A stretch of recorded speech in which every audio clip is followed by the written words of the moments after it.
నమస్తే one India తెలుగుకు స్వాగతం. ఎన్నికల సందర్భంగా ఒక్కొక్క నియోజకవర్గాన్ని గురించి మనం తెలుసుకుంటున్నాం. ఇప్పుడు మనం నంద్యాల నియోజకవర్గం గురించి తెలుసుకుందాం.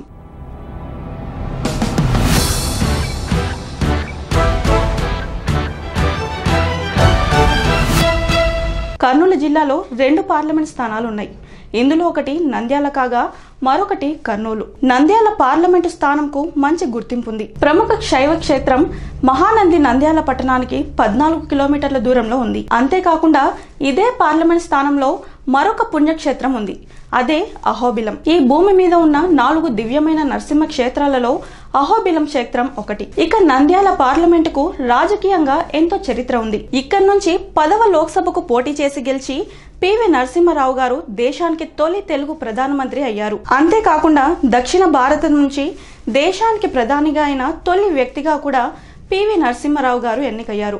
ఇక ఆంధ్రప్రదేశ్ తొలి ముఖ్యమంత్రిగా పనిచేసిన నీలం సంజీవ్ రెడ్డి గారు నంద్యాల పార్లమెంటు నుంచి గెలిచి కేంద్రంలో పలు పదవులను అధిరోహించారు. అంతేకాకుండా రాష్ట్రపతిగా కూడా దేశానికి సేవలందించారు. మొత్తానికి నంద్యాల నియోజకవర్గంలో 7 అసెంబ్లీ సెగ్మెంట్లున్నాయి.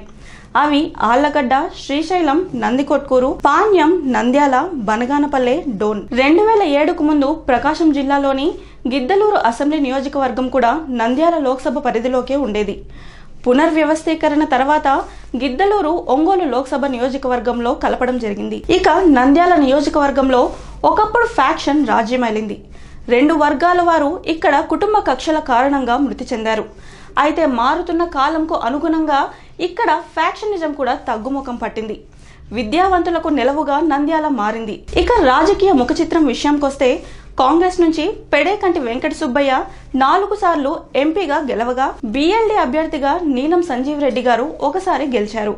2 సార్లు పివి నరసింహారావు గారు గెలవగా టీడీపీ నుంచి 3 సార్లు భూమా నాగిరెడ్డి గారు విజయం సాధించారు. ఇక 2004, 2009, 2014లో ఎస్పీవై రెడ్డి నంద్యాల ఎంపీగా గెలుస్తూ వచ్చారు. ప్రస్తుతం వైసీపీ నుంచి గెలిచి టీడీపీలోకి ఫిరాయించిన ఎస్పీవై రెడ్డి అక్కడ ఎంపీగా ఉన్నారు. 2014 ఎన్నికల్లో ఎస్పీవై రెడ్డి వైసీపీ నుంచి పోటీ చేసి తన సమీప తెలుగుదేశం పార్టీ అభ్యర్థి నాసియం మొహమ్మద్ ఫరూక్ పై 1,05,766 ఓట్ల ఆధిక్యంతో విజయం సాధించారు. ఈసారి లోక్సభ ఎన్నికలు చాలా ఆసక్తికరంగా మారనున్నాయి. నంద్యాలను శాసించే భూమా కుటుంబంలో అటు పెద్ద దిక్కుగా ఉన్న భూమా నాగిరెడ్డి, శోభా నాగిరెడ్డిల మృతితో ఆ కుటుంబం కాస్త పట్టుకోల్పోయిందని చెప్పాలి. అంతేకాదు మంత్రి అఖిలప్రియ కూడా అక్కడ స్థానికంగా ఉన్న నేతలు సహకరించే పరిస్థితి కనిపించడం లేదు. మరోవైపు శిల్ప కుటుంబం కూడా పుంజుకోవడం, ఎస్పీవై రెడ్డి కుటుంబానికి ఎంపీ టికెట్ ఇవ్వాలని టీడీపీ కూడా భావిస్తుండటంతో అక్కడ పోటీ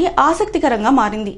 అయితే భూమా ఫ్యామిలీకి ఆళ్లగడ్డ, నంద్యాల పట్టణంలో మంచి పట్టుంది. అంతేకాకుండా నంద్యాల అసెంబ్లీ నియోజకవర్గంలో ముస్లిం మైనారిటీలు అభ్యర్థి గెలుపులో కీలకంగా వ్యవహరించనున్నారు.